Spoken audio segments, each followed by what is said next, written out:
탈북자분들을 중국에서 만나고 또 그들을 구출하는 일들을 많이 해왔는데, 그 일을 하자면 많은 재정들이 필요했습니다. 특별히 사직동 교회에서 많은 재정들을 저희에게 후원해 주셔서 그동안 많은 탈북하신 분들을 안전한 곳에 보호하고 양육해서 나중에는 동남아를 통해서 한국까지 데려오는 일들을 많이 할 수가 있었습니다. 다시 한번 여러분께 감사의 말씀을 드리고요, 또 오늘 이 사직동 교회에 올 수 있어서 너무나 큰 감동이고, 오늘 특별히 6월 25일 너무 중요한 날에 함께 기도할 수 있는 이 자리를 허락하신 하나님께 다시 한번 감사드립니다. 저는 통일소망선교회에서 북한 선교사로 활동하고 있는 온성도 목사입니다. 제 이름이 참 좋죠? 예. 저희 아버지께서 농사를 지셨었는데 교회 갈 때마다 목사님께서 늘 축도하실 때마다 온 성도에게 복이 있기를 이렇게 하셔서, 저희 아버님 성씨가 또 온씨시라서 아들 이름을 성도라고 지으면 얼마나 많이 복을 받을까, 이런 생각으로 제 이름을 지어주셨습니다. 제가 영적인 축복을 그래서 많이 누리고 있는 것 같아요. 저희 고모님의 이름도 제가 자주 소개하는데, 저희 고모님의 이름 온신자입니다. 네. 제 조카 이름은 온누리, 온사랑, 온유, 이런 이름들이 많습니다. 성이 온씨다 보니까. 그래서 우리 친척들은 함께 모이면 온성도, 온신자 다 함께 온누리의 복음을 전합시다, 이렇게 인사하거든요. 우리 옆 사람하고 한번 인사해 볼까요? 온성도, 온신자 다 함께 온누리의 복음을 전합시다. 저는 오늘 여러분 앞에 증인으로 섰습니다. 하나님께서 북한 선교의 사역 현장 가운데 어떻게 일하셨는지 제가 경험하고, 또 하나님께서 보게 하신 것들에 대해서 하나님 앞에 증언하기 위해 여러분 앞에 섰습니다. 옆 사람하고 다시 한번 이렇게 인사했으면 좋겠습니다. 하나님은 살아계십니다.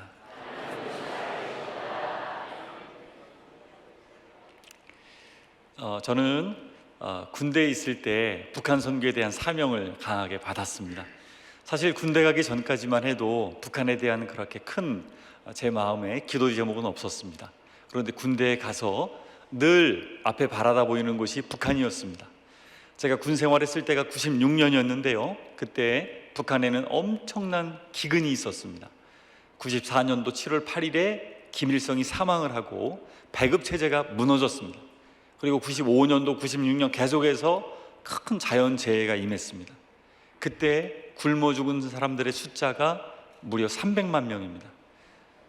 그래서 그 때를 일컬어서 고난의 행군이다 라는 이야기들을 하고 있고요, 저는 오랜 시간 동안 북한에서 오신 분들의 이야기들을 많이 들어왔고, 그들과 함께 생활했기 때문에 그때 얼마나 처참했는지를 정말 많이 들었습니다. 시장에요, 시체가 산을 이루었다. 오죽했으면 남의 집 아이를 잡아다가 삶아 먹었다. 심지어는 너무 많은 시체들을 보니까 나중에는 누가 죽어도 눈 하나 깜짝하지 않을 정도로 그렇게 끔찍한 일들이 북한 땅에서 벌어졌습니다. 저는 군대 생활할 때 뉴스를 통해 그 사실을 보고 접하면서 하나님께 간절히 기도하기 시작했습니다. 하나님, 저 땅에 일용할 양식을 공급하여 주옵소서. 더 이상 어린아이들이 굶어 죽지 않도록 불쌍히 여겨 주옵소서. 하나님, 저 많은 사람들이 죽어갑니다. 하나님 살려주십시오 라고 기도를 하기 시작했는데, 계속 그러한 기도를 하다가 하나님께서 기도의 내용을 어느 순간부터 바꿔주셨습니다. 하나님, 저들 복음 듣게 도와주십시오. 소망이 없이 살아가지만 하나님 복음을 들어야 되지 않겠습니까? 하나님의 사랑을 경험해야 되지 않겠습니까? 다시 한번 저 땅에 교회가 세워지도록 도와주시고, 성령의 바람이 저 땅에 불어와 하나님 저 땅이 정말로 하나님의 땅으로 변화될 수 있도록 도와주십시오.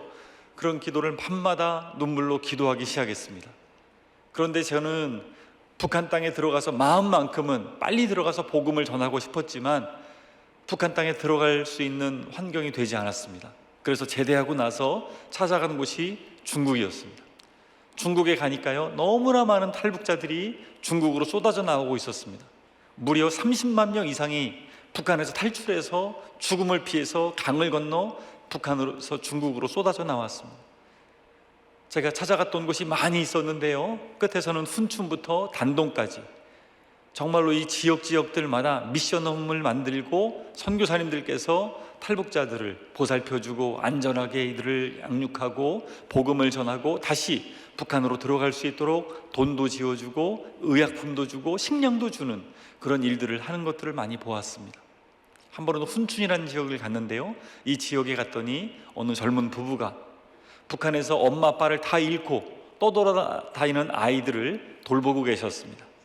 아이들이 길거리 생활을 오래 했기 때문에 아이들이 다 피부병이 심하게 걸렸더라고요. 그런데 보니까 선교사님도 피부병이 너무 심하신 거예요. 왜 그랬을까요? 선교사님이 아이들을 늘 안아주고 데리고 자고 하다 보니까 아이들의 피부병이 다 옮은 거죠. 그런데도 전혀 아랑곳하지 않고 얼마나 아이들을 사랑으로 돌보아주고 품어주는지 제가 그 모습에 감동을 받고 하나님께 기도했습니다. 하나님, 저도 이 다음에 준비해서 이런 선교사가 되기를 원합니다 라고 기도를 했습니다. 정말 많은 다양한 선교사님들을 만났어요. 특별히 그 중에서 제일 기억 남는 곳은 장춘에 세워진 미션홈이었습니다. 여기는 탈북 청년들이 중국에서 나오면 이들을 양육하다가 더 말씀에 대한 갈급함이 있는 청년들을 따로 깊은 내지로 들어가서 훈련하는 곳이었습니다. 이곳의 이름은 천독반이었습니다. 성경을 무려 천독을 목표로 읽어나가고 말씀으로 이들이 훈련되어지게 되는데, 이들이 중요한 내용들은 이 옷 안감을 뜯어가지고 다 적습니다. 깨알같이. 그래서 옷을 다시 꼬매서 북한에 들어갈 준비를 하고 있는 청년들이었습니다. 목숨을 걸고 이 복음을 내 고향에 있는 가족과 친척들에게 전해야 되겠다 라는 마음을 가지고 젊은 청년들이 훈련받고 있었는데, 그들을 보고 나서 제가 너무 부끄럽고 도전이 되었습니다. 나도 저 정도로 준비되어야 되겠구나, 그런 마음들을 가지게 되었습니다. 그렇게 많은 탈북자들을 만나고 있었는데 특별한 분을 한 분 만났습니다. 이분은 북한에서 중국으로 파견한 북한 스파이였습니다. 중국에 들어가서 탈북자들을 색출하고 안기부 요원들을 납치해가지고 북한으로 끌어들어가는 그런 임무를 받고 나온 보위부 스파이였습니다. 근데 이분이 조선족 교회에 숨어서 같이 몰래 예배도 드리고 이렇게 같이 척을 하는 거죠. 성경을 읽는 척을 하고 찬송을 읽는 척을 하고 몰래 술 먹고. 근데 이분이 그곳에 있다가 하나님의 은혜를 경험했습니다. 그리고 자기 임무를 하지 않고 선교사님을 만나서 양육을 받게 됩니다. 성경을 70독을 읽어나가고 말씀을 암송하고 그렇게 준비되어 가는데 이 집을 공안이 알고 습격을 했습니다. 그 지역에 있던 모든 탈북자들이 다 체포됐습니다. 이분도 물론 체포되었죠. 수갑을 채워지고 북한으로 끌려 들어가면서 내가 살 수 없겠다라는 마음을 가졌지만 하나님께 기도했답니다. 하나님, 살려주십시오. 하나님, 살아계신다면 저를 살려주십시오. 어떻게 되었을까요? 하나님께서 살려주셨습니다. 물론 감옥에서 고문도 받고 매도 맞고 영양실조도 걸렸지만 살아남았습니다. 그리고 나서 다시 탈북했습니다. 그리고 중국에 나와서 다시 선교사님을 찾아가 말씀을 양육받기를 원했는데 체포되었습니다. 두 번째로 체포되어서 북한 땅으로 끌려갈 때는 정말 이제는 내가 살 수 없겠다라고 마음을 이제 절망이 찾아왔답니다. 그러나 하나님께 기도했습니다. 하나님, 저를 살려주십시오. 다시 한번 살려주십시오. 하나님이 살려주신다면 제가 주님을 위해서 종이 되겠습니다. 일평생 주님을 위해 살아가겠습니다 라고 기도했는데 어떻게 되었을까요? 하나님이 다시 살려주셨습니다. 그리고 나서 이번에는 다시 탈북을 했고 한국까지 오게 된 것입니다. 제가 이분을 만났는데 다른 여타 탈북하신 분들하고 좀 달랐어요. 다른 분들에게 늘 복음을 전하고 계셨어요. 탈북하신 분들에게 만나가지고 얼마나 필사적으로 복음을 전하는지, 예수님 믿지 않으면 소망이 없습니다. 한국에 왔지만 잘 먹고 잘 살아가는 것으로 소망이 없습니다. 예수님 믿어야 됩니다 라고 계속 열심히 복음을 전하고 산기도 다니고 금식하는 모습을 보고 제가 도전이 되었습니다. 이분이 한국에 온 지 2년도 안 되어서 교회를 개척하겠다고 했습니다. 신학교를 들어간 지 얼마 되지도 않았습니다. 한국 물정도 아직 모릅니다. 그런데 교회를 개척하겠다는 것입니다. 왜냐하면 탈북하신 분들을 데리고 와서 이분들을 다른 교회에 데려다 주고 하면 잘 적응을 못하고 다 신앙을 잃어버린다는 거예요. 그래서 아예 이분들을 전도한 사람들을 중심으로 해서 교회를 개척하겠다라는 이야기를 하는 것입니다. 하나님께서 은혜를 주셔서 2004년 9월 7일에 열방샘교회라고 하는 탈북민들을 중심으로 한 교회가 세워졌습니다. 저는 이 교회에 가서 함께 열심으로 이렇게 전도도 돕고 신방도 돕고 했었는데요, 아예 이 교회에 와서 사역을 하자라는 이야기를 듣고서 하나님께 기도하기 시작했습니다. 하나님, 제가 지금 다른 곳에 사역을 하고 있지만 탈북민들이 모이는 이 교회에 가야 됩니까? 어떻게 해야 됩니까? 라고 기도를 했는데 하나님께서 응답을 주셨습니다. 이사야서 43장 19절 말씀에 보면 보라, 내가 새 일을 행하리니 라는 말씀이 나옵니다. 하나님께서 제 마음 가운데 새 일을 행하시겠다라는 말씀을 주시는 거예요. 그 말씀의 뒤에 보게 되면 광야에 길을 내겠다, 사막에 강을 내겠다 라는 하나님 말씀들이 이어집니다. 그렇구나, 하나님께서 우리가 불가능한 일들을 행하시겠구나, 그런 마음의 소망이 막 생겨나는 거예요. 그래서 이 교회에 가게 되어서 함께 사역을 하게 되었습니다. 교회는 조금씩 시간이 지나면서 성도들이 오기 시작했습니다. 그런데 대부분이 다 탈북한 성도님들이기 때문에 저희들에게 늘 와서 이런 얘기를 했습니다. 전도사님, 우리 교회가 세워진 목적이 무엇입니까? 북한 선교를 위해서 우리 교회가 세워진 것인데 왜 우리 교회는 적극적으로 선교하지 않는 것입니까? 중국에 가면 우리의 친척들이 인신매매 당해서 너무나도 비참하게 살아가고 있는데 우리 교회가 비록 적고 연약하지만 우리가 그들을 가서 선교합시다 라는 이야기들을 저에게 하시는 것입니다. 그래서 저희가 결단을 하고 여름에 들어가기로 작정을 했습니다. 비행기를 타고 들어가면 비싸기 때문에 배를 타고 들어가기로 결정을 했고, 짐을 배를 타고 들어가면 많이 가져갈 수 있어요. 그래서 10명이 들어갔는데 한 사람당 85kg씩을 준비해가지고 850kg를 가지고 중국 땅에 찾아갔습니다. 그리고 탈북 여성들을 만나기 시작했습니다. 정말 많은 여성들이 중국에 나와서 비참하게 살아가고 있었습니다. 그들은 너무나도 어렵게 살아가는데 노예와 같은 삶을 살아가고 있었어요. 한 여성이 저에게 와서 이런 얘기를 합니다. 선생님, 저는요 5,000위안에 팔려왔습니다. 그때 당시에 환율로 계산하면 5,000위안은 90만 원도 안 되는 돈이었어요. 한국 돈으로. 그 돈에 팔려왔는데 남편이 뭐라고 하냐면, 네가 내 말을 잘 듣지 않으면 공안에게 신고해가지고 잡아가게 하겠다. 남편이라고 할 수도 없는 거예요. 그러니까 그 집에서 바닥에 흙바닥이고, 집안 바닥에 흙바닥인 바닥에 늘 담배 피우고 꽁초를 버리고 침을 뱉는 그런 열악한 시골의 깊숙한 곳에서 노예처럼 일하는 여성들이 정말 많았어요.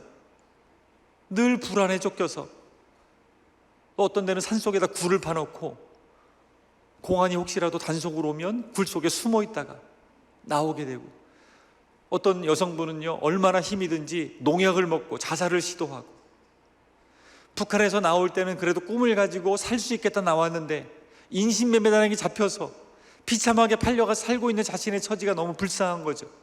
내가 왜 태어났을까? 인생의 목적도 알지 못한 채 팔려가서 비참하게 살아가는 그 여성들. 어떤 분은요 물어보니까 자기는 전 남편이 또 팔았대요. 다른 곳에다 더 돈을 받고서 2번, 3번 팔려온 여성들도 있었어요. 그래서 그분들과 함께 울고 그분들의 이야기를 들으면서 많은 생각들을 하게 되었어요. 그리고 결심을 했습니다. 여러분, 우리가 여러분에게 1년에 여러 번 찾아오겠습니다. 그리고 우리가 그분들에게 하나님의 말씀을 전했을 때 그분들이 얼마나 펑펑 우는지, 우리를 위해서 예수님께서 이 땅에 오셔서 십자가에서 모든 물과 피를 다 쏟으시기까지 우리를 사랑하시고 우리의 죄를 용서하시고 우리도 이제 천국에 대한 소망이 있다는 그 이야기를 듣고서 이분들이 얼마나 좋아하는지, 저희가 함께 도전을 받고 계속해서 이분들을 찾아다니는 사역들을 하게 되었습니다. 그렇게 교회에서 모여서 기도하고 또 찾아가고 또 기도하고 그분들에게 선물도 갖다 드리고, 이런 일들이 시작되면서 저희가 아예 기도 모임을 아예 정해가지고 계속 하게 되었습니다. 그러다가 2009년도에 선교회를 만들자라는 이야기를 하게 되었습니다. 여러분 생각해 보세요. 작은 탈북민 교회에서 더 작은 선교회가 생겼습니다. 너무나 작은 선교회입니다.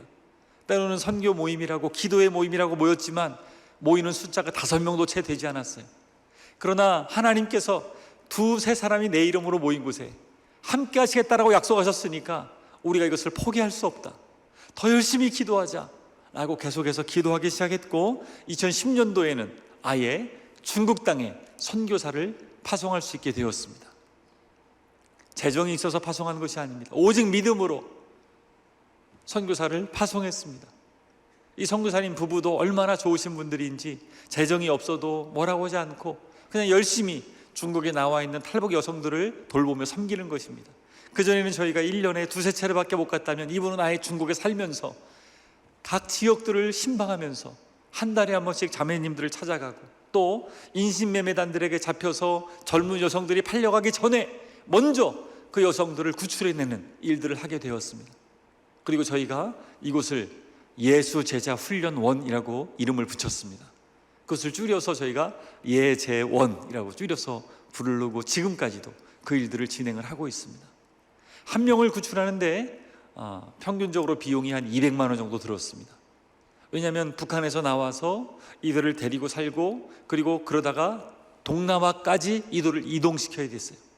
태국에 가면 탈북한 사람들을 국제 난민으로 인정해 줍니다. 유엔에서는 이미 탈북자를 국제 난민으로 인정을 했습니다. 그런데 중국만이 이들은 불법 월경자들이다 라고 해서 체포해서 다 북한으로 그냥 북송을 시켜버리는 것이죠. 죽던 말던 상관하지 않고 그들을 잡아서 다 북송을 시킵니다. 그래서 선교사들은 어떻게든 이들을 북송 당하기 전에 구출하고 안전한 곳에 보호하고 그들과 말씀을 나누고 그들을 보호하다가 나중에는 안전한 곳까지 이동을 해서 한국까지 올 수 있도록 돕는 것입니다. 태국의 수용소만 들어가면요, 이들은 안전합니다. 원하는 나라에 국제 난민 지위를 받아서 갈 수가 있는 거예요. 대부분 어느 나라로 갔을까요? 한국으로 오게 되죠. 한국은 정착 제도가 잘 돼 있고 언어가 통하기 때문에. 그러나 어떤 분들은 또 미국으로도 가고 영국으로도 가고 캐나다로도 호주로도 이렇게 가는 일들도 있었습니다. 이 사역들을 활발하게 진행하는데 하나님이 얼마나 기뻐하시는지, 필요할 때마다 저희가 기도했죠. 하나님, 이번에도 200만 원이 필요합니다. 하나님, 이번에도 300만 원이 필요합니다. 하나님께 기도할 때마다 재정이 없었지만 그 재정들을 하나님이 공급해 주시는 거예요. 이렇게 사직동교회 같은 우리 귀한 목사님들이 교회 성도님들과 함께 재정을 모아서 한 명 한 명을 구출해 주는 돈을 보내서 저희가 구출 사역들을 진행하게 되었고, 그렇게 한 명 한 명 구출한 숫자가 지금까지 1457명입니다. 저희는 이 사역을 복음 구출 사역이라고 부릅니다. 단순히 구출하는 것 정도가 아니라 영혼이 구출받기 때문입니다. 예수 그리스도를 만나서 전인적으로 구원을 경험하고 주님 앞에 은혜를 경험하고 한국으로 들어오기 때문에 예수님을 믿지 않는 수많은 탈북자들을 중간에 만나면 전도하는 것입니다. 한 분은요, 태국 수용소에서 계속해서 전도를 했대요. 하나님께서 어떻게 우리를 만드셨는지, 노예 홍수가 어떻게 일어났는지, 아브라함이 어떤 사람인지, 요셉이 또 어떤 사람인지, 바로 우리의 처지가 요셉과 같이 지금 감옥에 있지만 하나님께서 우리를 통해서 가족들을 살려내실 것이다 라고 막 전도를 열심히 했답니다. 그 얘기를 나중에 하나원 나와서 저한테 열심히 하더라고요. 그렇게 많은 사람들이 저희 예재원 센터에서 훈련받고 양육받아서 출발해서 가면 거기에서 또 믿지 않는 많은 탈북자들을 전도하고 하나원에 와서도 많은 사람들을 교회로 데려가는 일들을 하면서 많은 사람들을 주님께로 인도하는 일들을 감당했습니다. 그렇게 저희는 열심으로 하나님께 기도하고 또 찾아가고, 하나님 이들을 안전하게 지켜주십시오, 도와주십시오, 그들과 함께 먹고 자고 지내면서 생활을 했습니다. 그리고 여전히 중국 땅에 나와 팔려가 살고 있는 많은 탈북 여성들, 특별히 어린 자매들이 팔려가서, 한 자매는 이제는 20살밖에 안 됐는데 애가 3살이에요 17살에 먹고 살 것이 없어서 중국으로 탈출해서 나왔는데 인신매매단에게 붙잡혀가지고 팔려간 거죠. 나이가 많은 사람에게 팔려갔는데 임신을 한 거예요. 20살인데 아기가 3살이에요 어린 나이에 팔려와서 아기를 낳고 살고 있는 그 모습을 보면서 얼마나 마음이 아픈지, 그런 많은 여성들을 저희가 복음을 전하고 양육하고 돌보는 일들을 많이 하게 되었습니다. 한 번은 2014년도에 우리 청년 팀들을 데리고서 장백 땅이라고 하는 곳에 가서 해산 땅을 바라보면서 북한에 하나님 저 많은 백성들 너무나 어렵다고 하는데 하나님 안전하게 지켜주시고 하나님께서 인도해 주십시오. 저 땅은 가장 많은 사람들이 탈북해 나오는 곳이기 때문에 하나님 이 루트를 지켜주십시오 라고 산속에서 열심히 기도했는데 하나님께서 그때 제 마음에 굉장히 많은 눈물을 주시는 거예요. 그래서 많이 울고 한국 땅에 돌아왔습니다. 그리고 나서 얼마 지나지 않아서 저희가 파송했던 선교사님이 총 3가정이 있었어요. 그런데 안타깝게도 한 가정은 도망쳤지만 2가정의 선교사님이 구출하러 갔다가 체포되어서 감옥에 가게 된 것입니다. 감옥에 들어가서 이제는 더 이상 사역을 할 수 없게 되었기 때문에 우리 예재원에 있는 자매님들을 누군가 들어가서 돌봐줘야 됐어요. 그래서 하나님께 간절히 기도하기 시작했습니다. 하나님, 준비된 선교사님을 만나게 도와주십시오. 누군가는 들어가서 이 사역을 계속해야 됩니다 라고 기도하고 또 기도했는데 하나님께 제 마음에 이런 응답을 주셨습니다. 네가 들어가라, 이런 마음을 너무 강하게 주셨어요. 그런데 저는 아직 들어갈 준비가 채 되어 있지 않았습니다. 지금 상황으로서는요. 왜냐하면 저희 아이들이 너무 어렸습니다. 이란성 쌍둥이 아이들을 저희가 키우고 있었어요. 만으로 하면 4살밖에 되지 않았고 한국 나이로는 이제 6살이었습니다. 저희가 하는 사역은 은밀하게 진행되어야 되고 정말로 숨소리도 내지 않을 정도로 조용히 늘 숨어 있어야 되는 사역입니다. 그런데 아이들을 데리고 가면 아이들이 뛰어다닐 것이고 큰 소리를 낼 것이기 때문에 위험해진단 말이에요, 그분들한테도. 그래서 기도하고 기도했는데 저희 부모님께서 아들을 맡아주시겠다고 하신 거예요. 그래서 아들을 눈물을 머금고 부모님께 맡겨드리고 딸만 데리고 중국 땅으로 들어갔습니다. 아내와 딸과 그렇게 중국 땅에 들어가서 사역을 감당하게 되었습니다. 많은 지역을 다니면서 탈북한 분들을 구출해 오고 또 많은 지역들을 다니면서 그렇게 아내와 함께 탈북한 자매님들을 돕고 섬기는 일들을 하게 되었습니다. 딸을 들어갈 때도 약간 걱정이 되었어요. 이 아이가 이제 유치원도 못 다닐 것이고 앞으로 학교도 못 다닐 것인데 어떻게 해야 되나. 그런데 아이가 늘 공부할 때마다 옆에 앉아가지고 같이 말씀을 읽고 말씀을 배우는데 얼마나 좋아하는지. 그리고 자기가 막 대표기도 하겠다는 거예요. 그리고 한 명씩 돌아가면서 특송을 했는데 그분들 같이 막 특송하고 또 그분들이 오면 북한에서 왔으니까 약간 저희를 또 경계하는 게 있는데 딸이 얼마나 애교가 많은지 볼에 뽀뽀해주고 막 기도해주고 춤춰주고 하니까 아이 때문에 오히려 저희 예재원 센터에 온 분들이 더 마음을 편하게 놓을 수 있도록 하나님께서 그렇게 인도해 주셨어요. 이 어린아이가 6살 된 아이가 늘 하는 고백이 있었어요. 저는 어린이 선교사예요. 그 아이가 지금은 대안학교를 다니고 있는데요, 선교사로 자기는 평생을 살아가겠다고 지금도 준비하고 있습니다. 많은 사람들이 왔습니다. 많은 사람들이 양육을 받았습니다.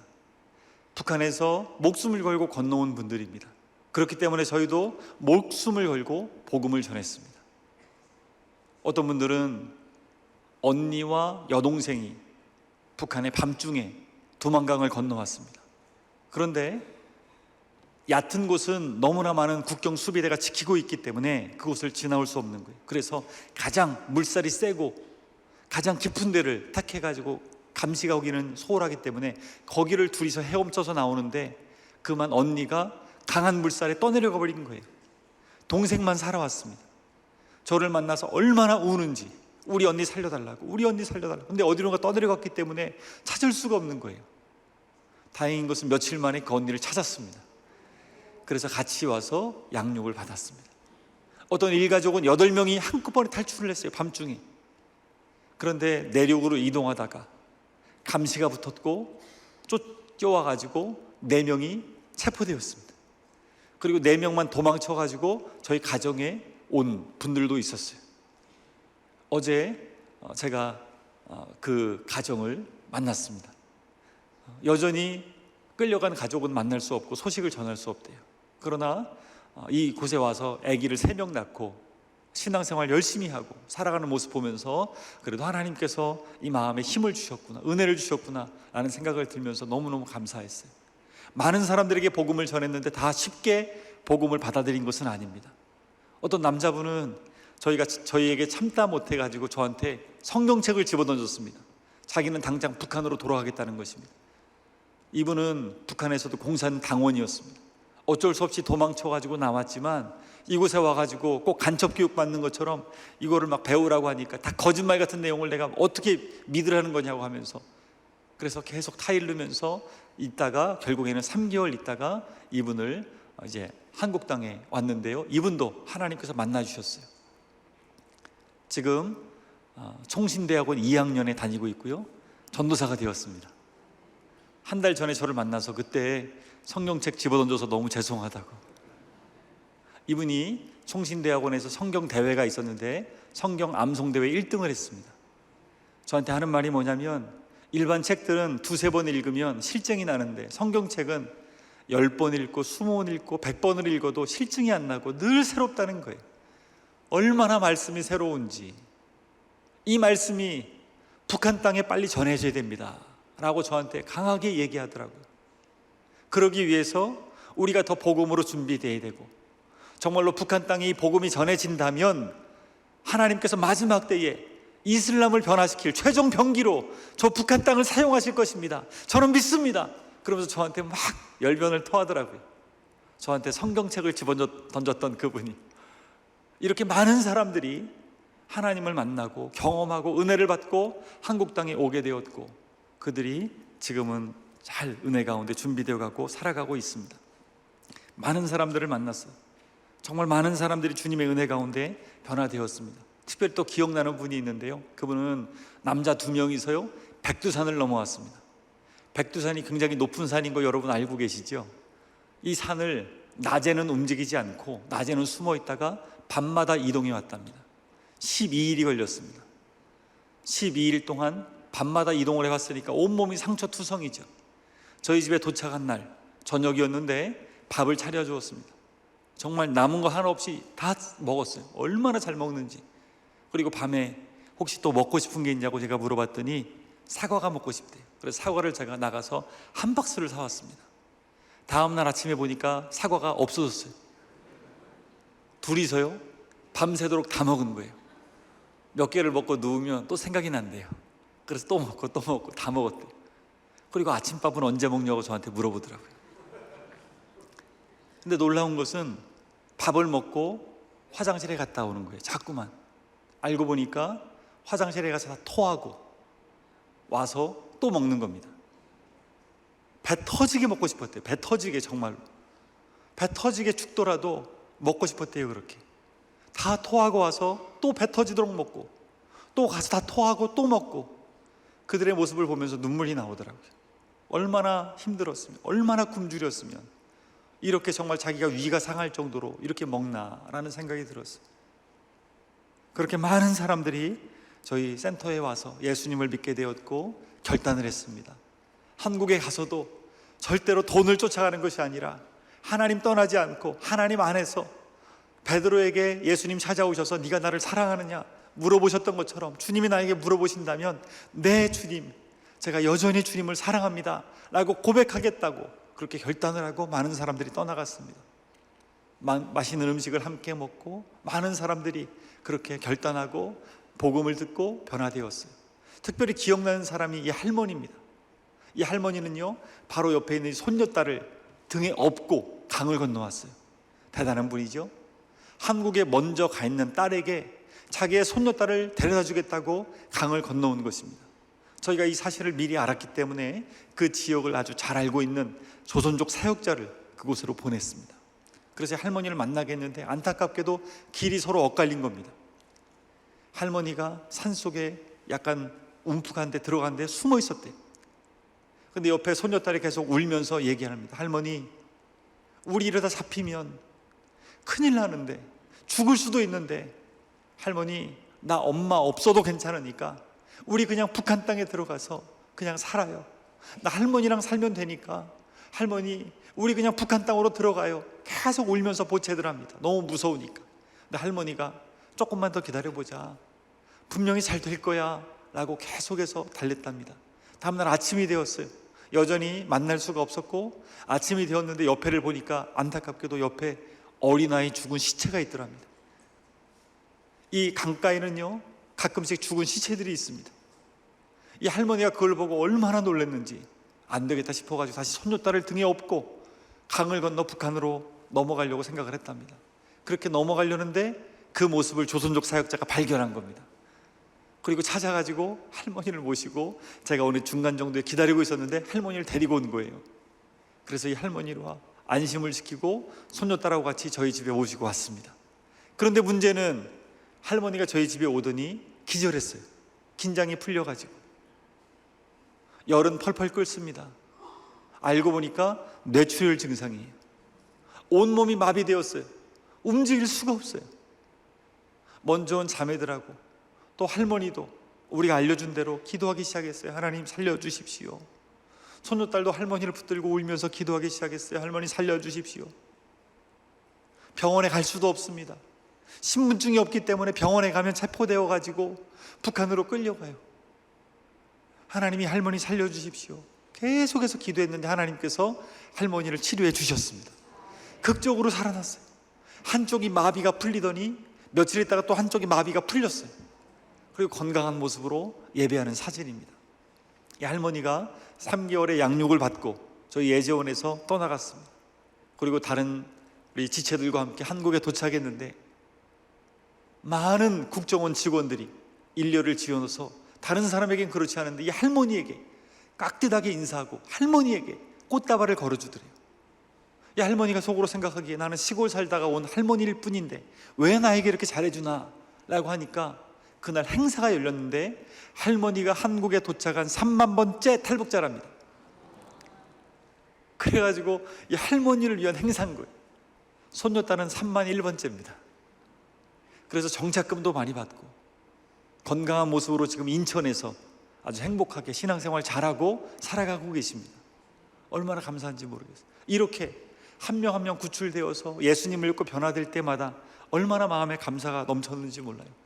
정말 맛있는 음식을 함께 그들에게 대접하고 같이 먹고 지내고 정말 천국과 같이 그런 생활들이 지속되었어요.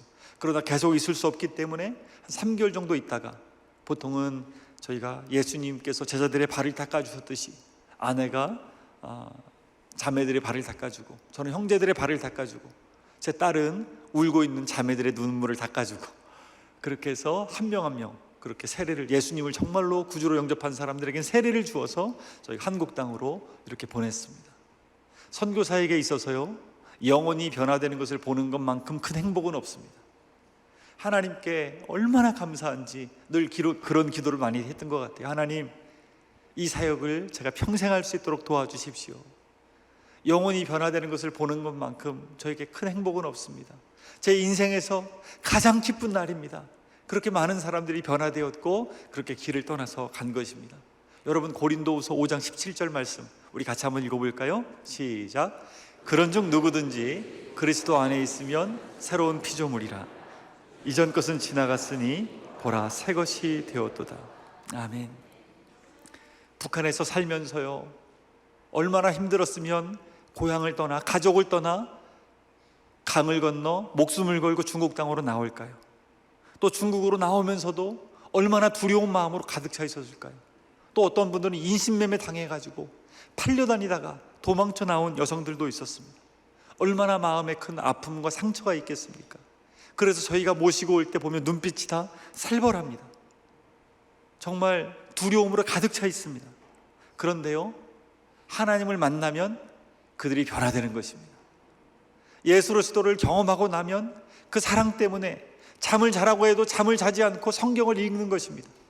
잠을 자라고 해도 자지 않고 그 받은 은혜가 너무 감사해서 예배하는 것입니다. 기도하는 사람으로 변화되고 예배하는 사람으로 변화되고 하나님을 정말로 사랑하는 사람으로 변화되는 것입니다. 죽음 앞에서 너무나 두렵고 숨막히게 나왔지만 하나님을 만나고 나서 그리스도 안에서 새로운 피조물로 완전히 변화되는 그 모습을 볼 때 저는 너무나 기쁘고 감사했습니다. 이 말씀에 보게 되면 누구든지라고 말하고 있습니다.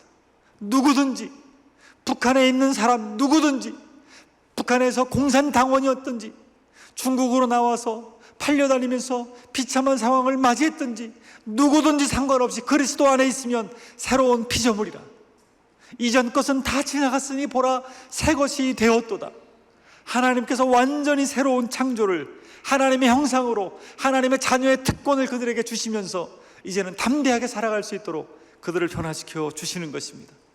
그렇게 3개월 정도로 있다가 많은 사람들을 한국으로 떠나보냈습니다.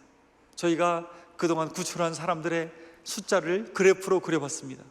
2014년도, 2015년도, 16년도에는요 200명 이상씩 막 구출해가지고 양육해서 다른 선교사님들, 동역자들과 함께 많은 사람들을 구출하고 그렇게 한국으로 보낼 수가 있었고, 그때마다 하나님께서 많은 재정들이 필요한데 그때마다 극적으로 이렇게 세워주셔서 정말 많은 사람들을 구출할 수가 있었던 것입니다. 영혼을 살린다는 것, 그 영혼이 하나님을 만난다는 것, 그의 생명을 정말로 이제는 빛의 나라로, 어둠의 땅에서 하나님의 나라로 변화된다는 것, 아들의 나라로 그 영혼이 완전히 새롭게 된다는 것, 그것을 저희는 사역을 감당하면서 물론 많은 어려움들이 있어요. 검문소를 통과해야 되고 늘 공안에게 쫓겨다녀야 되고 마음은 늘 쿵쾅거리고요. 신분이 없는 사람들을, 공안들을 쫓겨서 도망칠 때 얼마나 심장이 크게 뛰는지 제 심장 소리가 제 귓가에 들릴 정도로 다들 그렇게 두려움 가운데 많은 사역들을 감당하지만 여전히 하나님께서 그때그때마다 지켜주셨어요.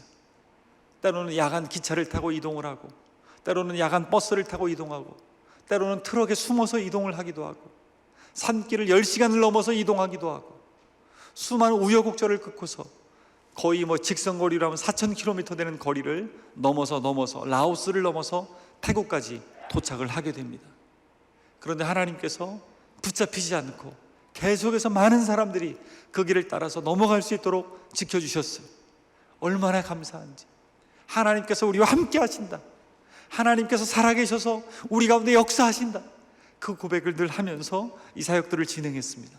그런데 어느 날 밤 새벽 3시에 저에게 급한 전화가 걸려왔습니다. 선생님, 큰일 났습니다. 이번에 8명이 이렇게 라오스 국경 쪽으로 가다가 체포되었습니다 라는 전화가 저에게 새벽 3시에 걸려왔습니다. 우리 탈북 형제 자매들이 체포되었다는 거예요. 얼마나 마음이 아픈지. 그리고 또 이런 말을 하는 거예요. 본부에서 너무 위험하니까 아마 공안들이 그 탈북자들을 통해 가지고 그 집 소식을 알을 테고 그 집에 들이닥칠 텐데 빨리 그 집에서 탈출해 나오십시오. 잠깐 한국으로 대피해 있다가 다시 들어가야 될 것 같습니다. 그 전화를 받고 급하게 아내를 깨웠습니다. 그리고 아이들을 깨웠습니다. 원래 딸만 데리고 있다가 아들이 9살이 되는 해에 제가 아들도 데리고 들어갔습니다. 아들이 너무 떨어져 있어서 저희를 볼 때마다 계속 울면서 얘기를 해가지고 결국에는 아들도 데리고 와서 함께 살고 있던 때였습니다. 그런데 8명이 지금 체포되었다는 소식을 듣고서 빨리 나와야 되는 것이죠. 그래서 급하게 공항으로 달려갔습니다. 가장 첫 비행기표를 끊었습니다. 여권을 내고 비행기표를 내고 이제는 모든 수속이 끝났고 제 앞에는 대한항공 비행기가 기다리고 있었습니다. 빨리 그 비행기를 타고 가족과 함께 한국으로 돌아와야 됐어요. 그 비행기를 타기 위해서 저벅저벅 걸어가는데 뒤에서 수십 명의 공안이 저를 덮쳤습니다.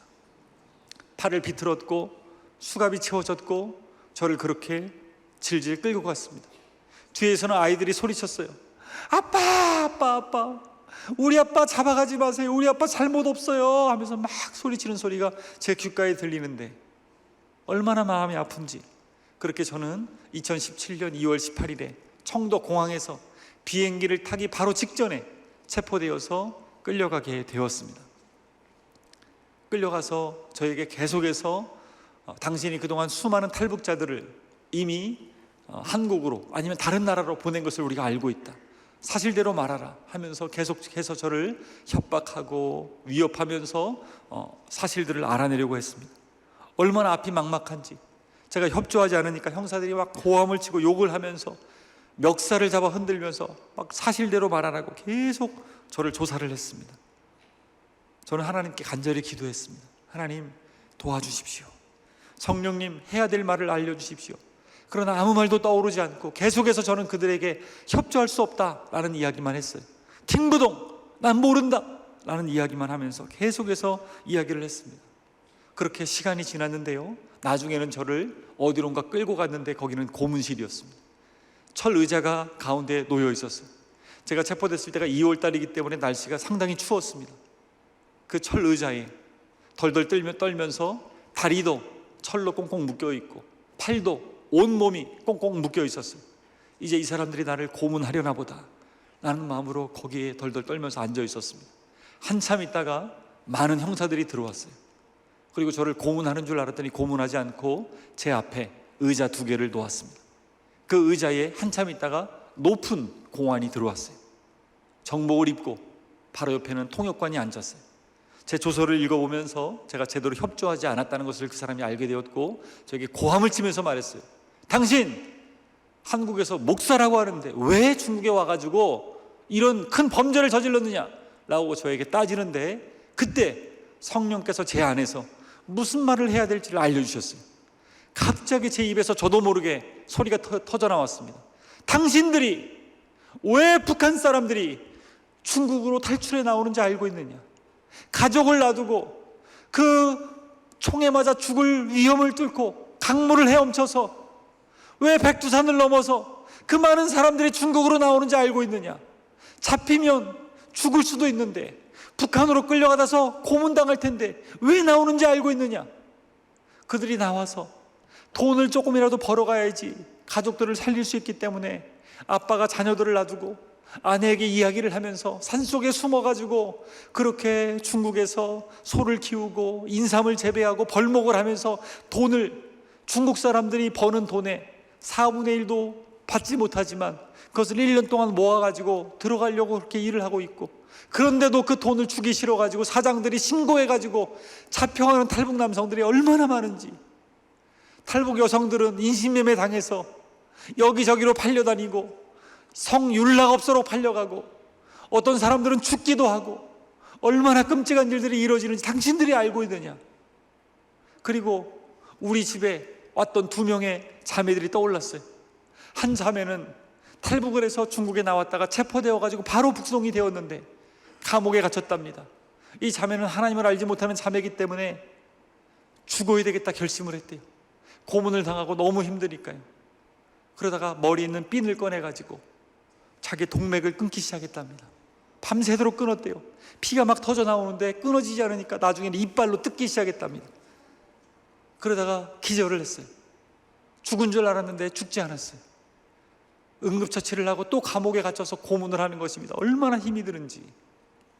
그런데 엄마가 이 사실을 듣고서 동네 사람들한테 돈을 다 빌려가지고 돈을 내가지고 뇌물을 주고서 딸을 꺼내왔어요.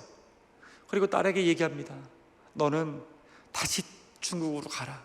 너라도 행복하게 살아라 하면서 딸을 다시 도와줘가지고 딸이 탈출해 나왔고 성공해가지고 저 예재원에 온 것입니다. 그 자매가 3개월 동안 몸을 추스르고 팔이 다 흉터 자국이죠. 그 얘기를 듣고서 얼마나 마음이 아팠는지 몰라요. 어쨌든 한국에 가가지고 지금은 결혼해가지고 얼마나 잘 살고 있는지 몰라요. 그런 이야기들을 했어요. 또 한 자매는 40대 후반의 자매였는데 이 자매는 식당에 가가지고 북한의 가족들을 다 놔두고 중국에 건너와가지고 식당에서 일을 했답니다. 3년 동안이나 열심히 돈을 모았어. 이제 곧 들어가야 되겠다라고 하는 때에 잡힌 겁니다.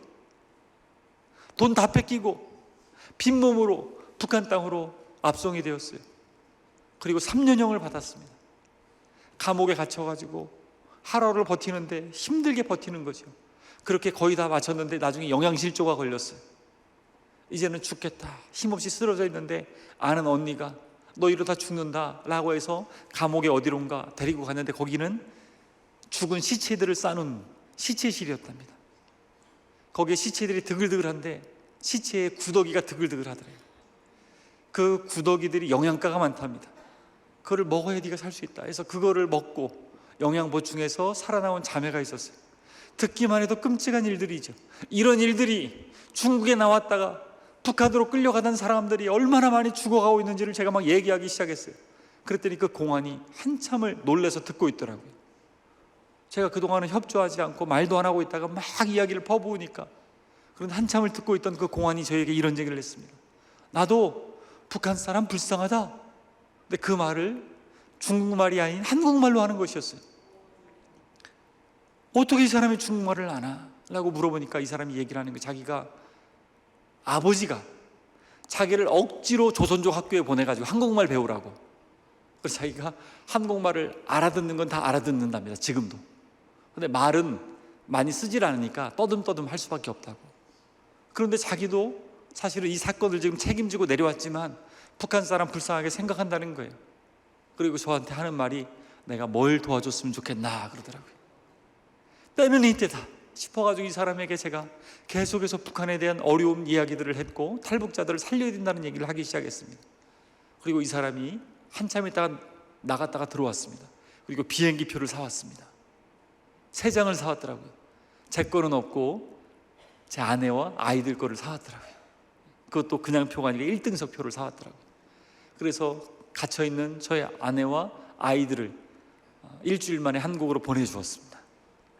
그리고 아내가 한국으로 갈 때 아내 가방에다가 깊숙한 곳에다가 다 제가 빼앗겼던 노트북, 핸드폰, 또 제가 뺏겼던 여러 서류들이 있었는데 그걸 다 넣어가지고 한국으로 보내주었어요. 그러니까 저를 도와준다고. 그리고 8명의 탈북자들을 어떻게든 꺼내달라고 제가 부탁을 했는데 그 사람들은 이미 단동 그 바로 옆에 있는 도시에 끌려가 있다는 것입니다. 단동 건너편은 북한 신우주입니다. 이곳으로 가장 많은 탈북자들이 북송을 당하게 됩니다. 이미 그곳으로 끌려갔기 때문에 그들을 도울 방법은 없다는 것이. 그리고 저도 그쪽에서 연락이 와가지고 저를 그쪽으로 보내달라고 얘기가 왔답니다. 그래서 어쩔 수 없이 저도 그쪽으로 이송이 돼야 된다고 얘기를 하더라고요. 그래서 일주일 만에 제가 중국 감옥에 정식으로 들어가게 되었습니다. 깜깜한 밤중에 죄수복을 이제 입고 죄수 번호가 붙어 있어요. 지금도 잊을 수가 없어요. 제 죄수 번호 318번. 머리를 빡빡 깎고 감옥 생활을 하게 되었습니다. 날마다 하루의 일과가 조그만 통로에 무릎을 붙이고 앞사람 등에다가 이렇게 손을 무릎으로 올리고 하루 종일 앉아 있는 거예요. 등받이가 없는 낮은 의자를 주죠. 거기에 키가 큰 제가 앉아가지고 하루 종일 기도하는 것입니다. 하나님 도와주십시오. 하나님 이것을 이겨낼 수 있도록 힘을 주십시오. 그리고 이야기 듣기로는 3개월 있다가 재판을 한다고 하더라고요. 보통 다 3개월 정도 있다가 재판을 하게 된대요. 그래서 기도하면서 3개월을 어떻게든 버티자라고 생각을 했습니다. 근데 그 기간이 쉽지가 않았어요. 왜냐하면 날마다 싸움이 벌어집니다. 얼마나 치고받고 많이 싸움이 벌어지는지 피가 튀고 욕설이 난무한 곳이에요. 그리고 이곳은 아직 재판을 받지 않은 사람들에게는 먹을 걸 제대로 주지 않아요. 만토우라고 하는 빵을 주는데 딱딱한 맛없는 빵이에요. 처음에는 먹지가 힘들어서 옆에 사람 다 나눠줘 버렸어요. 나중에는 배가 고프니까 그거라도 먹게 되더라고요. 나가면 김치를 실컷 먹어야 되겠다. 역시 한국 사람은 김치 없이 못 사는 것 같아요. 그런 생각도 많이 하게 됐어요. 앞에 시계가 걸려 있는데 시간이 얼마나 안 가는지 한참 기도하다가 눈을 떠보면 어쩔 때는 30분밖에 안 갔더라고요. 그렇게 시간이 더디 가고 하루가 1년처럼 느껴지는 시간들을 보내게 되었어요. 매일매일 그렇게 하루하루를 보내는데요, 여기 제가 이빨을 임시로 땜질을 하고 들어갔는데 이게 떨어졌어요. 안타깝게도. 그래서 신경을 건드리니까 이빨이 부어오르기 시작하는 거예요. 잇몸이. 그리고 누구랑 또 부딪혔는데 안경이 깨졌어요. 감옥 안에서 이빨을 치료받을 수 있나, 안경을 새로 할 수 있나, 모든 것이 불편한 거예요. 제일 힘든 게 화장실 한번 제대로 가지 못하는 것. 26명이 한 감방에 있는데 앞에 작은 세면대하고 화장실이 있습니다. 이것을 순서대로 가야 되는데 제 차례가 잘 안 오는 거예요. 늘 참아야 되는 거죠. 하루하루가 얼마나 더디 가는지. 빨리 3개월 끝나서 정말 좋은 결과 있어서 추방당해서 한국으로 갔으면 좋겠다라는 생각들을 늘 하게 되었습니다. 엉덩이에는 물집이 다 잡혔어요. 너무너무 앉아있는 것도 힘들고 몸이 너무너무 지쳐갔고 손목도 가늘어졌어요. 그리고 드디어 3개월 만에 제 앞으로 통지서가 날라왔습니다. 거기에는 이렇게 적혀 있었어요. 재판이 연기되었다. 당신은 중범죄자이기 때문에 6개월 더 기다려라. 이런 얘기를 하는 것입니다. 3개월을 간신히 참아냈는데 6개월을 더 연장되었다는 이야기를 듣고서 참 쉽지가 않았어요. 계속 끔찍한 시간들이 이어졌어요. 하루하루가 시간들이 너무너무 안 갔어요. 그렇게 몇 개월이 더 지난 때에 검찰에서 나왔습니다. 그리고 검찰에서 저에게 중국의 법을 이야기했습니다. 우리 중국 법에 의하면 탈북자 10명을 다른 나라로 미입국을 시키면 7년형에 처한다. 당신을 조사해 보니까 수십 명, 아니 수백 명을 한 것 같은데 당신을 우리 중국법에 의해서 20년형에 처한다. 2037년 2월 23일 석방. 올해가 몇 년입니까? 2023년이죠.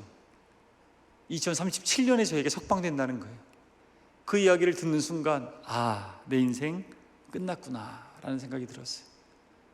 내가 이곳에서 나갈 수 없고 이곳에 한평생 있어야 되는구나, 그런 생각이 들면서 마음이 너무너무 아팠어요. 할 수 있는 게 아무것도 없었어요.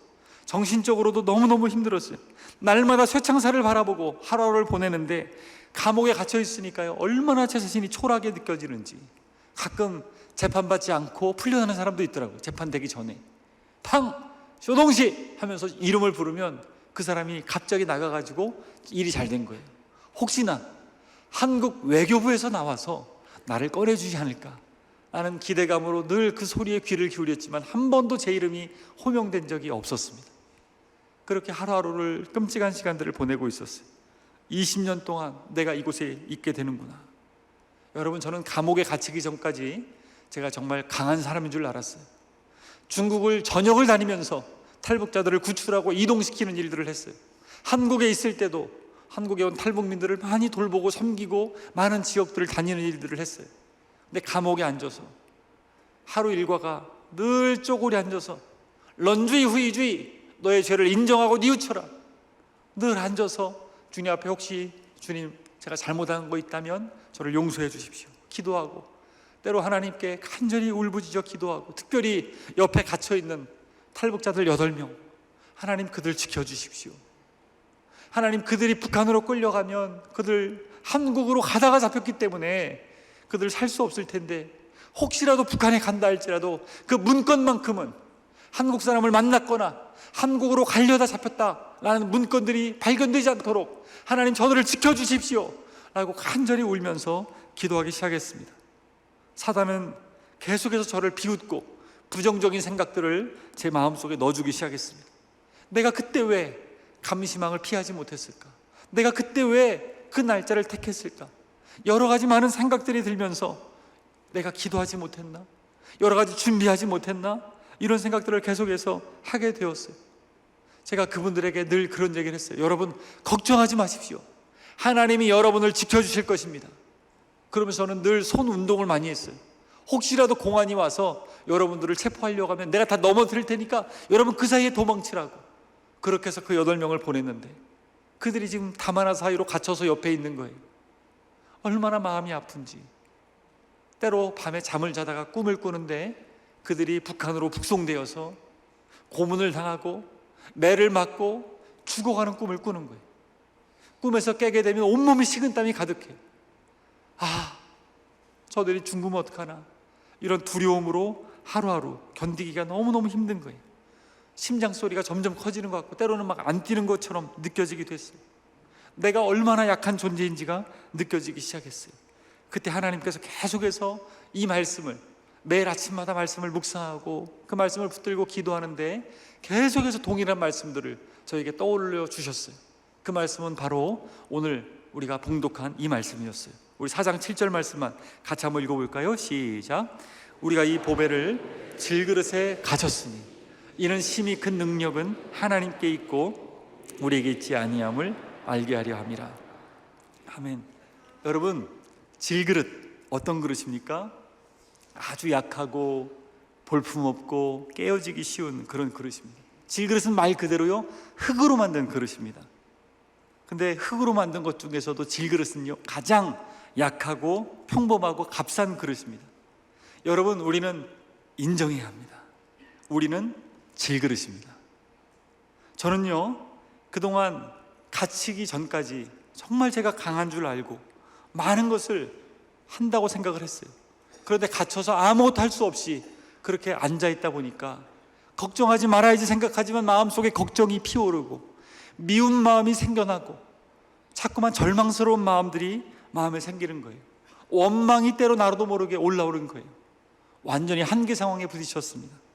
그런데 분명히 사도 바울은 우리에게 선포하고 있습니다. 우리가 이 보배를 질그릇에 가졌다. 우리는 질그릇은 질그릇인데 그냥 질그릇이 아니라는 것이죠. 어떤 그릇입니까? 보배를 담은 질그릇인 줄로 믿습니다. 우리 질그릇 안에 주먹만한 다이아몬드가 있다고 생각을 해보십시오. 그 질그릇은요, 그냥 질그릇이 아닌 것입니다. 얼마나 귀한지 몰라요. 그때 깨달았습니다.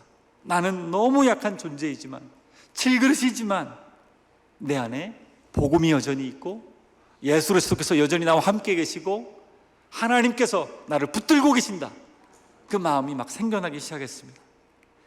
모든 소망이 끊어진 그때 보배 되신 예수님께서 제 안에서 얼마나 큰 위로를 베풀어 주시는지, 한 번은 밤에 잠을 자다 꿈을 꿨습니다. 그런데 꿈속에서 제가 예배하고 찬양하고 있는 꿈을 꿨어요. 얼마나 기쁘고 감사한지, 예수님께서 나를 얼마나 사랑하시는지, 예수님은 이 감옥보다도 중국보다도 온 우주보다도 훨씬 더 크신 분이시다. 그 마음이 막 마음속에 솟아나면서 그렇게 기쁠 수가 없는 거예요. 사도 바울은요, 고린도후서 1장 5절 말씀에 외치고 있습니다. 3절 말씀에 찬송하리로다 외치면서 이렇게 얘기해요. 그리스도의 고난이 우리에게 넘친 것 같이 우리가 받는 위로도 그리스도로 말미암아 넘치는도다. 여러분, 우리가 받는 고난이 이 정도라면요, 하나님께서 우리에게 주시는 위로는 이만큼인 줄로 믿습니다. 하나님께서 우리에게 주시는 고난이 이 정도라면 하나님은 더 큰 위로를 우리에게 주시는 줄로 믿습니다. 나는 이제 끝났구나 생각했을 때 하나님은 나를 붙들고 계셨고 책임져 주셨습니다. 계속해서 제 마음 가운데 말씀해 주셨고 깨우침을 주시고 은혜와 사랑을 부어 주시는 거예요. 감옥에 있지만 감옥의 문제가 되지 않는 것입니다. 하나님의 친밀함으로, 하나님의 은혜 가운데 제가 있다고 생각을 하니까 이제는 철창이 바라보이지 않고 걱정이 떠나가고 하나님의 은혜가 마음 가운데 너무나 넘쳐나기 시작했습니다. 그 예수님으로 인해서 계속해서 제가 고백하게 되었습니다. 그리고 제 입에서 고백이 나왔습니다. 예수님 한 분이면 충분합니다. 다른 거 다 없어도, 내 생명 여기서 끝난다 할지라도 예수님이면 저는 충분합니다. 오직 예수님 한 분이면 저는 만족합니다. 그 고백이 나올 그때에 하나님께서 놀라운 일들을 행하기 시작하셨어요. 우리 감옥에는 한 1000명 정도 되는 그러한 죄수들이 있었습니다. 이 죄수들 가운데는 살인자, 강도, 흉악범들이 많았어요. 그런데 이 중에서도 가장 흉악한 사람이 한 명 있었습니다. 이 사람은 중국에서 유명한 조폭 두목입니다. 등치가 얼마나 큰지 저보다 훨씬 커요. 몸무게가 240g입니다. 여기는 근수로 따지더라고요, 몸무게를. 등치가 산만하고 온몸에 문신이 가득해요. 이 사람이 자기 부하들 2명을 저한테 보냈습니다. 제 팔이 붙들렸어요. 그리고 끌려갔습니다. 두려운 마음으로 끌려갔는데 저를 수많은 죄수들 앞에 세우라는 거예요. 제가 딱 섰습니다. 그랬더니 저한테 자기가 감옥에 들어오기 전에 한국 노래 중에 싸이의 강남스타일 노래를 들었다는 거예요. 한국 사람이니까 그 노래 할 거 아니냐? 그 노래 불러라! 저한테 그러더라고요. 갑자기 느닷없이 노래를 부르라는 거예요. 그래서 제가 솔직하게 말했습니다. 내가 그 노래를 알긴 알지만 가사도 모르고 내가 별로 좋아하지 않는다 라고 얘기했더니, 그러면 네가 알고 있는 한국 노래 중에 다른 노래 부르라는 거예요. 그래서 제가 군대에 있을 때 제일 좋아했던 노래가 있었어요. 제일 많이 불렀던 노래, 그 노래를 부르기 시작했습니다. 어두운 밤에, 캄캄한 밤에 새벽을 찾아 떠난다. 여러분 이 노래 아십니까? 예, 실로암이라는 노래거든요. 이 노래를 한번 힘차게 불렀어요. 그러니까 이 사람이요, 자기가 이 못 들어본 노래라는 거예요. 그런데 한 번만 더 불러달래요. 그래서 제가 한 번 더 힘차게 불렀습니다. 그랬더니요, 그 다음부터 또 나오라는 거예요. 또 노래 불러달라. 다른 노래 없냐는 거예요. 한국 노래 중에. 또 있다고. 또 다른 노래를 부르기 시작했습니다. 나의 등 뒤에서 나를 도우시는 주. 나중에는 자꾸만 저를 나오라고 하니까 밤에 잠을 자기 전에 생각하는 거예요. 다음날 특송을 시키면 어떤 노래를 불러야 되나.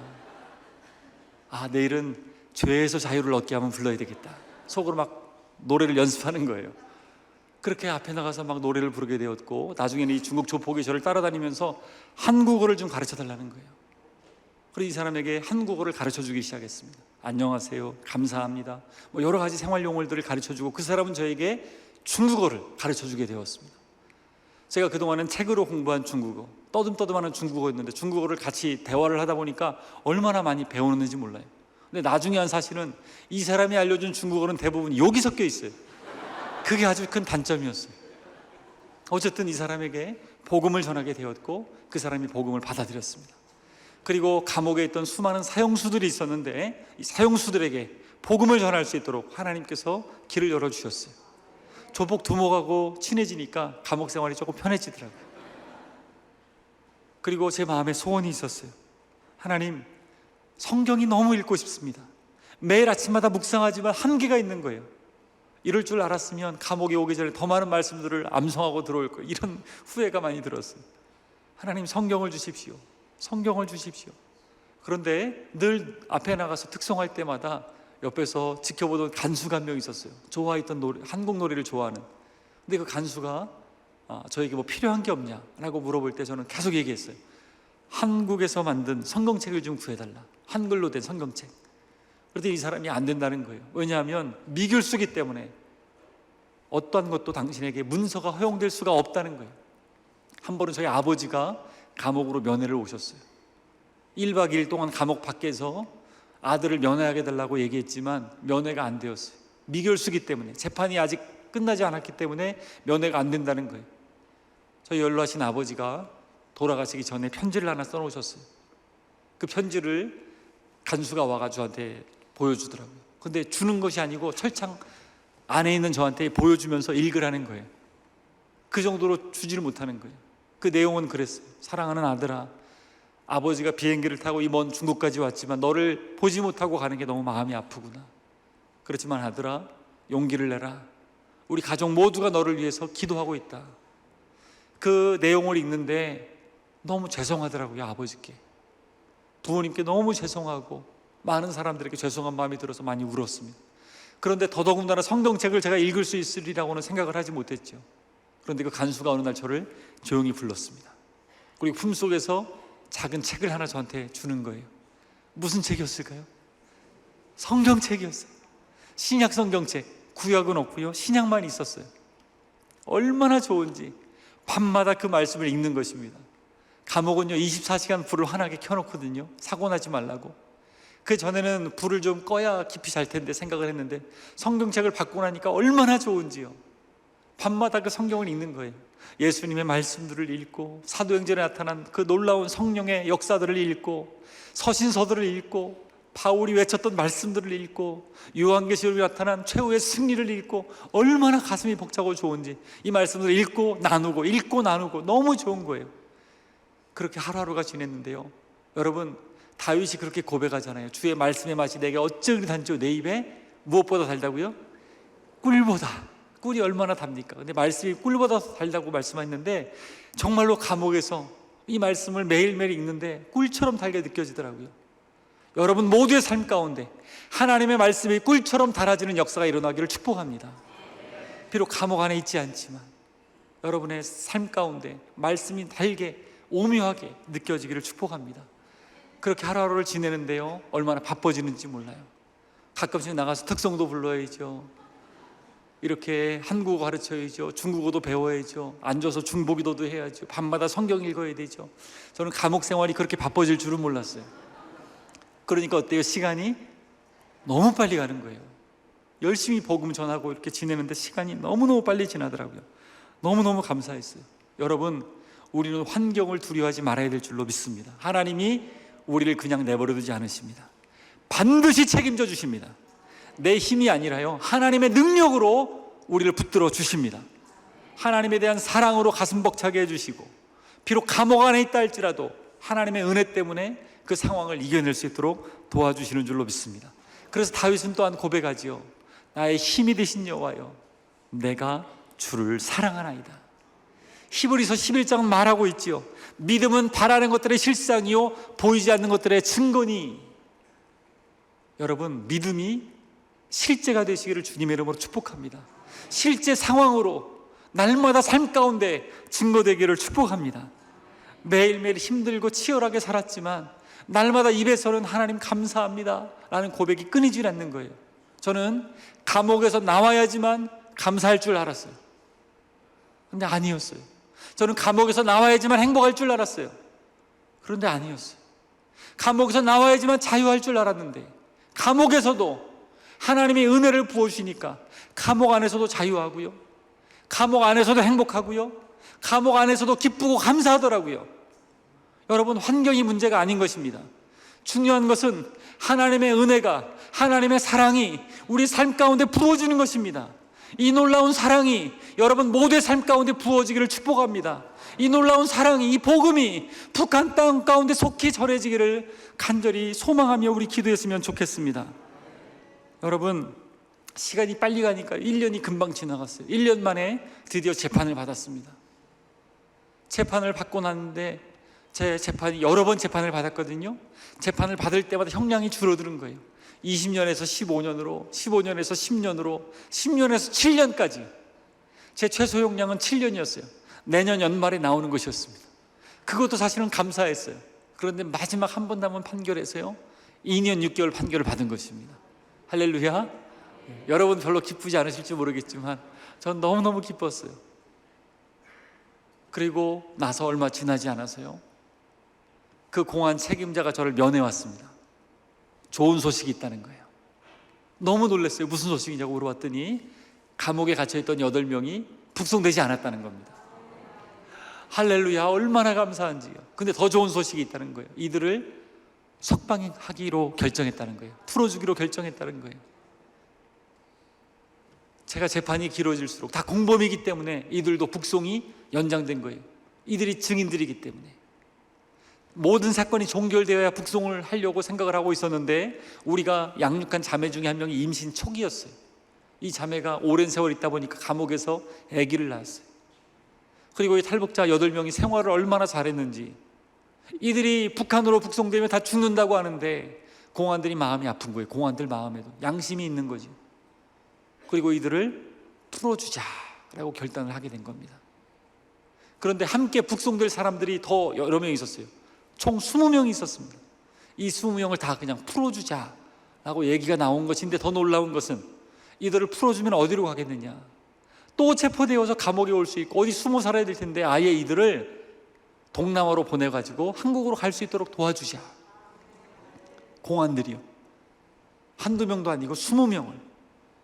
그 얘기를 듣는데 믿겨지지가 않는 거예요. 그렇게 약속을 받고 저는 노동하는 감옥으로 가서 8시간 이상씩을 노동을 하게 되었습니다. 매일매일 노동하면서 하나님께 기도하면서 지냈는데 드디어 전화통화를 시켜주었어요. 그래서 한국에 있는 아내에게 전화를 걸었습니다. 아내가 전화를 받는데 얼마나 좋아하는지요. 제가 제일 궁금했던 것을 물어봤죠. 여보, 분명히 공안이 약속하기를 그 20명을 동남아로 데려다주고 한국에 갈 수 있도록 도와준다고 했는데 혹시 그 소식 들은 거 있나요? 라고 물어봤더니 아내가 저에게 답변합니다. 여보, 그 20명 다 얼마 전에 한국에 도착했어요.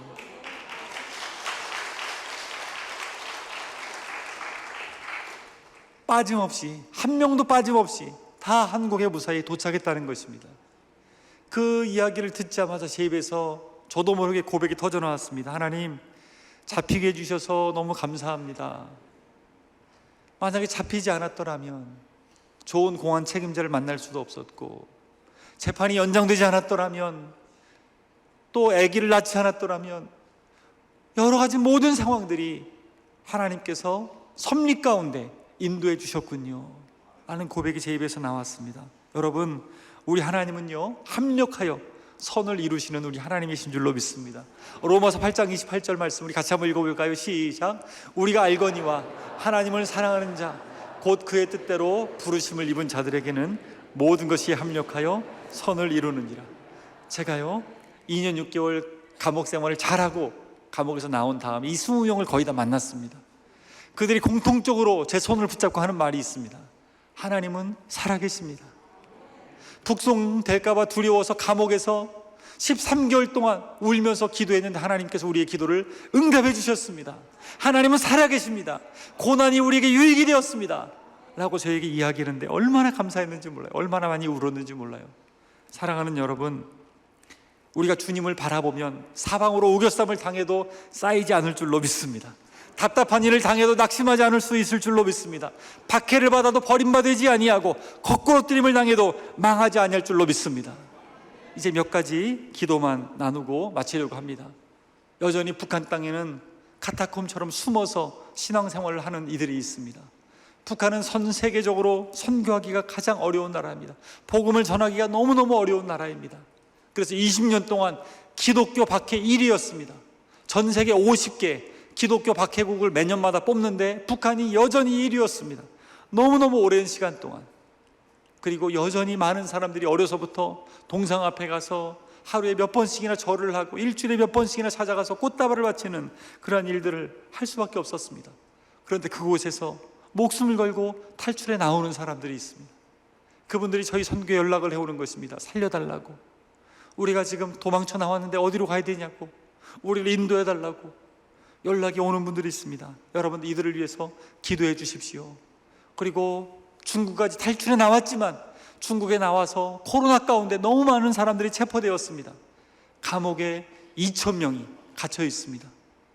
중국에서는 이들을 북송시키겠다고 계속 얘기를 하고 있습니다. 여러분, 탈북자 강제 북송 막아달라고 여러분 기도해 주시고, 얼마 전에 이 부산에서도 강제 북송 반대 시위가 있었던 걸로 알고 있습니다. 중국 대사관 앞에서 한 것을 제가 기사를 통해 보면서 너무 감사하더라고요. 중국 정부가 이들의 난민을 인정하고 이들의 정말로 처우를 개선해주고 이들이 안전하게 살 수 있도록 도와달라고 여러분 기도를 부탁드립니다. 그리고 북한 지하교회 성도들이 여전히 많이 있습니다. 저희 선교회는 계속해서 이들에게 생활비도 보내고 기도를 하고 있는데요, 중국으로 나왔다가 복음을 듣고 다시 북한으로 들어간 사람들이 정말 많습니다. 이들이 가족들에게 복음을 전하고 살아가고 있는 사람들이 많은데 이들을 위해서도 기도해 주십시오. 여러분, 북한은 여전히 견고한 진과 같이 서 있습니다. 그러나 하나님께서 여리고성을 무너뜨리셨듯이 하나님의 능력으로 저 견고한 진도 무너뜨려 주실 줄로 믿습니다. 그래서 반드시 어두운 북한 땅이 빛의 땅으로 변화되어지고 정말로 다양한 선교가 지금도 이루어지고 있는데 하나님께서 여전히 북한 땅을 사랑하시고 역사해 주실 줄로 믿습니다. 저는 몇 주 전에 브라질에 다녀왔습니다. 브라질에 다녀온 이유는 한 가지였습니다. 브라질에 있는 수많은 교회들이 우리가 북한을 위해 기도하고 있는데 어떻게 기도해야 될지 알려주십시오. 우리가 북한에 선교사를 보내려고 하는데 어떻게 해야 될지 알려주십시오 라고 해가지고 브라질에 저희가 북한 선교 지회를 만들기로 했습니다. 그리고 많은 사람들이, 브라질 사람들이 북한을 위해서 그렇게 많이 기도하고 있는지 저는 몰랐어요. 그렇게 많은 사람들이, 브라질 사람들이 북한에 들어가려고 준비하고 있는지 저는 몰랐어요. 우리는 갈 수 없으니까 하나님께서 브라질을 준비시키셔서 북한 땅으로 복음 전하려고 보내신다는 걸 보면서 너무너무 감사한 마음을 가지고 돌아왔습니다. 6월 6일 현충일에도 철원에 올라가서 또 9개 각 통일 전망대에서 뜨겁게 기도했습니다. 그리고 며칠 전이죠, 6월 23일에 철원에서 1,500명이 모여서 하나님 저 철조망 거두어 주옵소서 라고 뜨겁게 탈북민 성도님들과 다 함께 올라가서 기도하는 시간들을 가졌습니다. 오늘 6월 25일입니다. 우리가 기도하는 이 시간 동안 하나님께서 우리의 기도를 응답하셔서 올해가 정전 70주년인데 이스라엘이 바벨론에서 70년 만에 돌아온 것처럼 하나님 저 북한 땅에 있는 수많은 영혼들 복음 듣게 도와주옵소서. 그래서 통일을 넘어 열방까지 복음 들고 나아갈 수 있는 그날이 속히 오게 해달라고 기도해 주시기를 간절히 소망합니다. 모세는 간절히 목숨을 걸고 기도했고 바울도 목숨을 걸고 기도했습니다. 여러분, 이 기도 제목들 정말 기억하시면서 탈북자들의 안전을 위해서, 중국의 인신명으로 팔려간 분들 하나님 지켜달라고, 그리고 북한의 견고한지 무너뜨려달라고, 그리고 탈북민들 한국에 왔지만 정착 잘할 뿐만 아니라 다 예수님 믿게 해달라고 여러분에게 기도 제목을 부탁을 드립니다. 기도하겠습니다.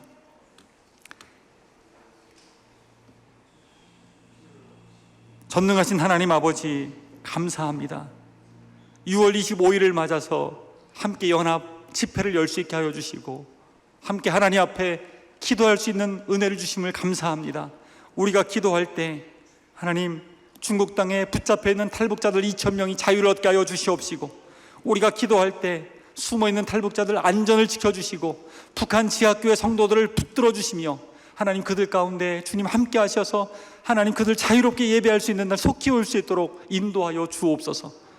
복음의 빗장이 속히 열릴 수 있도록 인도하여 주옵시고 성령의 새바람이 저 북한 땅 가운데 임할 수 있도록 하나님 역사하여 주시옵소서. 하나님, 오늘 참석한 우리 모든 마음 가운데 성령으로 기름 부어 주옵시고 하나님의 능력으로 북한 땅을 위하여 준비될 수 있는 우리 모두가 될 수 있도록 역사하여 주옵소서. 하나님, 지금도 살아계셔서 역사하여 주시고 인도하고 계신 줄로 믿사오니 그때를 주님 준비하며 바라보며 더욱더 열심으로 기도하며 나아갈 수 있는 우리 모두가 될 수 있도록 도와주옵소서. 십자가에서 모든 죄를 사해 주신 우리 예수님의 이름으로 감사하며 기도합니다. 아멘.